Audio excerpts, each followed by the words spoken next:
এই ভর্তি সংক্রান্ত বিষয়ে অন্য যেখানে যে নতুন যে কাঠামো সরকার চিন্তা করছেন সেই জায়গায় ভর্তি বিষয়টি নির্ধারিত হবে।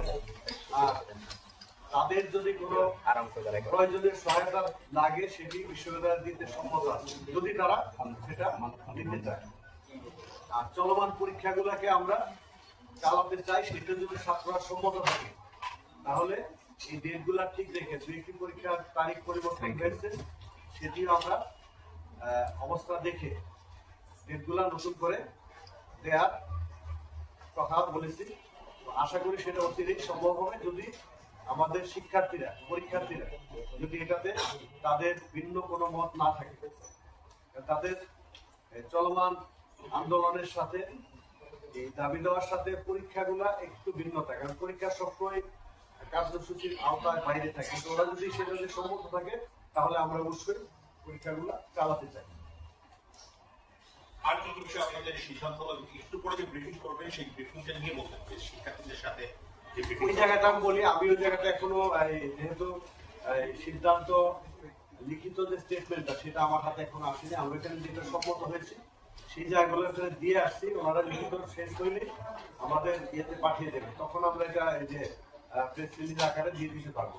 কারণ আমার এখানে আরেকটি প্রোগ্রাম ছিল, কারণ একটা হলো শিক্ষকদের সাথে বসা, কারণ কালকে যে অনাকাঙ্ক্ষিত ঘটনা সেটি আমাদের এই শিক্ষকরা অনেকেই জানেন না।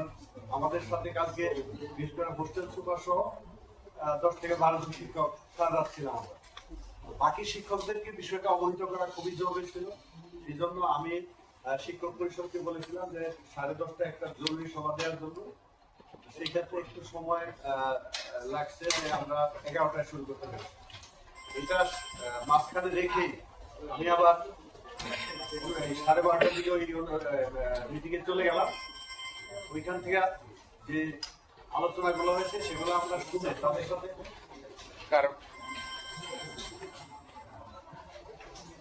তাদের সাথে সহমত পোষণ রাখতে হলে যে তারা যে সিদ্ধান্তগুলো আমরা নিচ্ছি সেগুলো আলোচনা হয়েছে, এই সিদ্ধান্তগুলো রিটেন ফরম্যাটে আসার কথা। আমার যেহেতু এখানে আমাদের শিক্ষকরা বসে আছেন, আমাদের বা শিক্ষক মহোদয় আজকে তার শেষ কর্মদিবস, সেটার একটা অনুষ্ঠান ছিল, বাইরের কিছু অতিথি ছিলেন বিভিন্ন কলেজ থেকে আসছেন, এদের সাথে শেষ করে আমি এখানে বসলাম আর কি। এর মধ্যে আপনারা এসেছেন, আমি সেই সাথে কথা বলতে শিক্ষার্থীদের যে 7 দফা দাবি ছিল সেই 7 দফা দাবি কি আসলে সরকারি আলোচনায় এসেছে কিনা এবং বিশ্ববিদ্যালয় কর্তৃপক্ষ আমাদেরকে কোন কোন বিষয়গুলো আশ্বাস দিয়েছে? এখানে তিনবার ওদের নিয়ে যা আছে আবেদন দেওয়া আছে সেগুলো সব আলোচনা হয়েছে। সর্বশেষ আজকে সকালে যে 6 দফা দাবি সেগুলো সেখানে আলোচনা হয়েছে। কিছু বিষয় আছে যেটি যেমন উনি প্রবিসি মহোদয় গতকালকে একটা ইয়ে দিয়েছে, তার বিবৃতি দিয়েছে অনলাইনে, সেটি আমরা ছাত্রদেরকে প্রচারের জন্য দিয়েছি। তারপরে হলো বিশ্ববিদ্যালয় তাদের প্রশাসনিক সিদ্ধান্ত কি নেবে এইটা আমরা সিদ্ধান্ত নেওয়ার মতো আমাদের এখানে সুযোগ নেই, এটা ওনারা নেবেন কি করবে। আমাদের যে জায়গাগুলো সুযোগ ছিল সেগুলো হলো প্রথম কথাই যে আমাদের এই যেহেতু সরকার একটা কমিটি উচ্চ ক্ষমতা সম্পন্ন কমিটি করেছেন, তারা সেটা নিয়ে গতকালকে আমরা 7 কলেজের প্রিন্সিপাল এবং বিভাগের প্রধানগণ সেখানে আমন্ত্রিত হয়ে তাদেরকে অবস্থাটা ব্যাখ্যা করেছি। ছাত্রদের যে চাওয়া সেটার সাথে এটা কতটা সঙ্গতিপূর্ণ সেগুলো আমরা তাদের কাছে তুলে ধরেছি। সেই প্রেক্ষিতে তারা অবশ্যই একটা সুচিন্তিত অবস্থা। এরপরে তারা আরেকটা বলেছেন যে আমরা এই শিক্ষকদের সাথে কথা বলার পরে শিক্ষাবিদ যারা আছেন আমাদের দেশে বড় শিক্ষাবিদ তাদের সাথে কথা বলবেন, বলে তারা একটা সুচিন্তিত সিদ্ধান্ত দিবেন, যেটা হলো এই দুই বিশ্ববিদ্যালয়ের বাইরে আরেকটা কাঠামো দাঁড় হবে। সেটা কি রূপরেখা হবে, কি কাঠামো হবে, এইটা নিয়ে আমাদের সাথে কোনো আলোচনা হয়নি।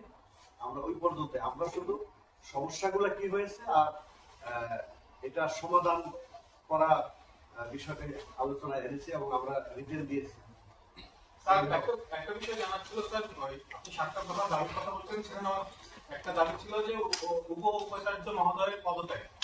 এই ব্যাপারে আপনাদের সাথে কোনো কথা হয়েছে কিনা এবং মানে পদত্যাগ বা অপসারণ যে প্রক্রিয়াই হোক আপনারা কি আলোচনা করেছেন?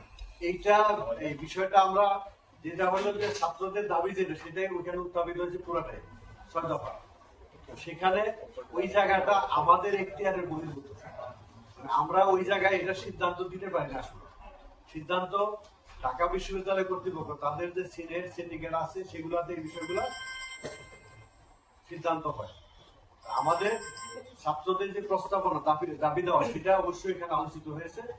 সবগুলা সিদ্ধান্তে যে আসছে এরকম না, ওইটার ক্ষেত্রে আমাদের সীমাবদ্ধতা, ওইটা আমাদের এই বডির এখতিয়ার বহির্ভূত জায়গাটা। স্যার, সম্পূরক প্রশ্ন হলো যে আপনি তো পুরো বিষয়টা গতকাল থেকে দেখছেন এবং অবজারভেশন করছেন, পর্যবেক্ষণ করছেন, তো সেই আলোকে যদি বলতে হয় ঢাকা বিশ্ববিদ্যালয়ের উপাচার্য মহোদয় গতকাল যে আচরণ করেছে, শিক্ষক হিসেবে শিক্ষার্থীদের সাথে এমন আচরণ যায় কিনা? আপনি তো আরেকটা প্রতিষ্ঠানের কথা, আপনার মন্তব্যটা একটু জানতে চাচ্ছি।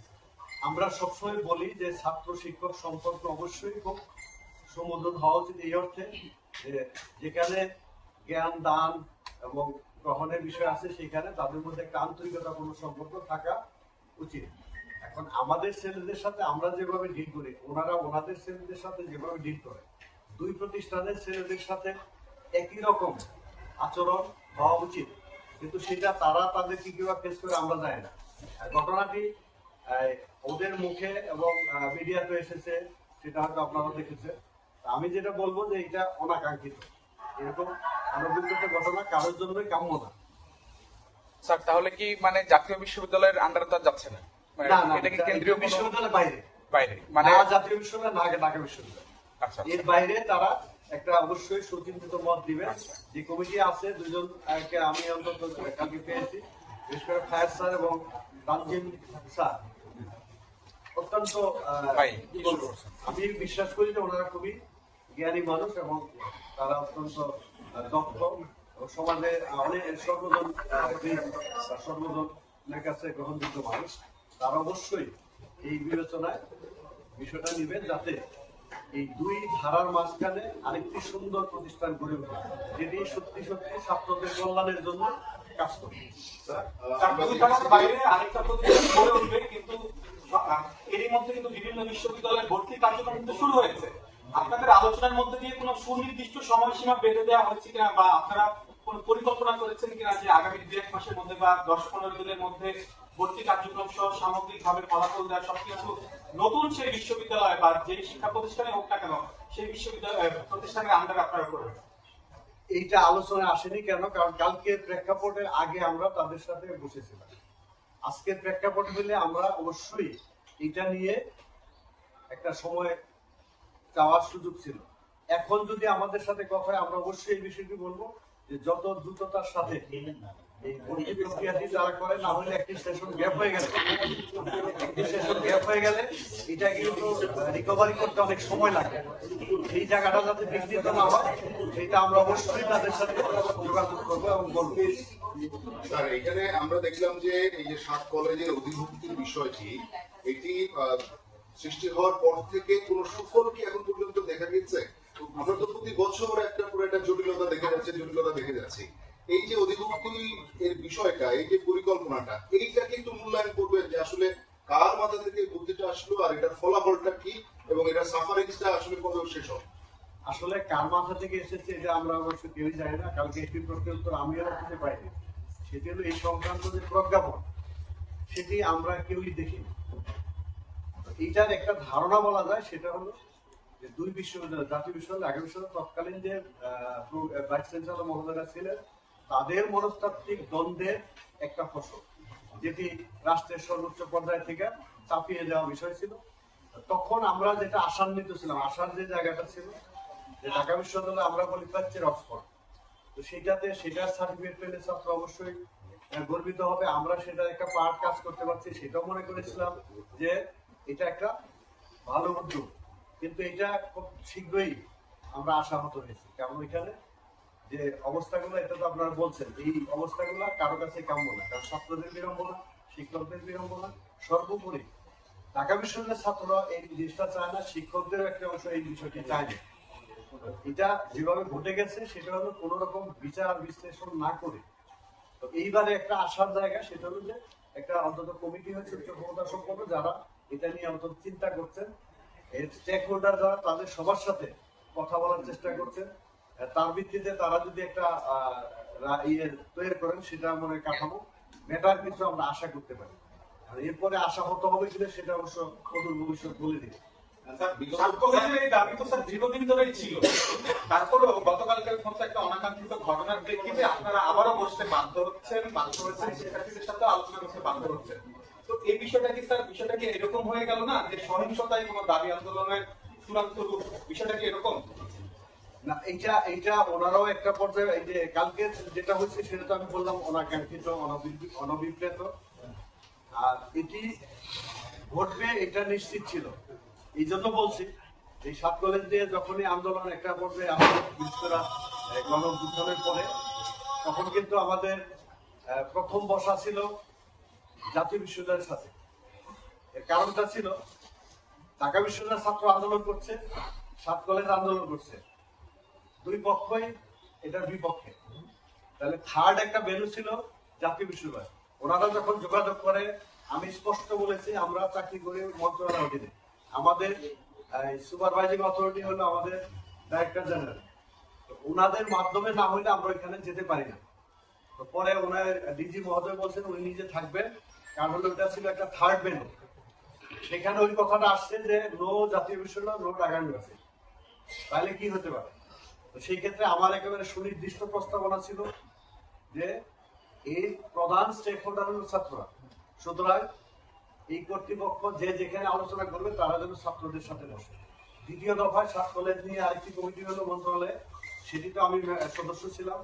সেখানে আমার প্রধান কথা ছিল যে এই আন্দোলন অথবা এই চাওয়ার প্রধান স্টেক হোল্ডার ছাত্ররা, ছাত্ররা যাতে তাদের মুখোমুখি হয় অথবা তাদের কথাগুলো তারা নিজেরা বলে। আমরা জানি ওরা কি বলে, বাট এই কথাটা আমরা না বলে ওরা ওদের মুখে বলুক এবং ওদের থেকে কর্তৃপক্ষ শুনুক, সেটা অনেক বেশি ফলপ্রসূ, কার্যকর হবে, বাস্তবসম্মত হবে। সেই চিন্তায় আমরা এই কথাগুলো বারবার বলেছি এবং সেটারই ফল আজকে যেটা হলো যে এই কমিটি কিন্তু তাদের সাথে প্রথম বসেছে, ছাত্রদের সাথে, পরবর্তী পর্যায়ে অধ্যক্ষ মহোদয়দের সাথে, এবং থার্ড স্টেজে হলো বিভিন্ন বিভাগীয় প্রধানদের সাথে। এরপরে তারা যেটা বলছেন যে শিক্ষাবিদ, যারা বরেণ্য শিক্ষাবিদ দেশে, যাদেরকে সবাই আমরা চিনি বা জানি, হয়তো আরো কেউ থাকতে পারে, এটা বলেছেন।